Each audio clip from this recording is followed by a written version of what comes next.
Бүгінгі суретшілердің қылқаламнан шыққан туындылардың барлығы әсем Алматының келбетін танымастай айшықтаған екен. Қаламыздың жаңбырлы кезін майлы кенепке шебер қондыра білген суретші Әрсен Дәуітбаев өзінің мына туындысын көктемдегі жаңбыр деп атапты. Бұл жерде енді 60-шы жылдары, 70-ші жылдары бәрі өзгереді ғой. Бәрі өзінің бір орында тұрмайды ғой. Ол жерге уақыттар біз 70-ші жылы салған суреттер бар, 80, 90 сондай суреттер. Ал мынау осы жерде мен бұрынғы осыдан 5-6 жыл салғаннан сурет осы қаланың ортасындағы көктемгі бір көрініс, көктемгі бір этюд. Қалаға қонақтардың көп келетін ескерген кәсіби суретшілер 21 ғасырдағы Алматының жаңарған кескінін де бейнелеуді ұмытпаған екен. 6 күн жалғасатын бұл көрмеден қала тұрғындары Алматының 60-шы жылдардағы бейнесімен қатар қазіргі тыныс-тіршілігімен де таныса алады.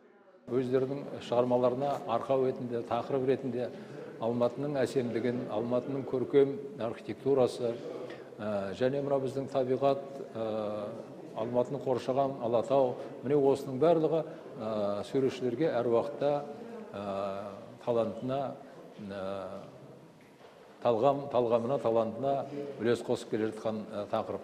100-ден астам туындылардың ішінде ең ескі деген сурет 1960 жылғы салынған екен. Онда ескі туындылар көрмеге келушілердің қызығушылығын оятатын көрінеді. Сондықтан да осы көркем туындылардан рухани ләззат алам деушілер бар болса, қаламыздағы суретшілер көрмесіне келулеріне болады дейді ұйымдастырушылар.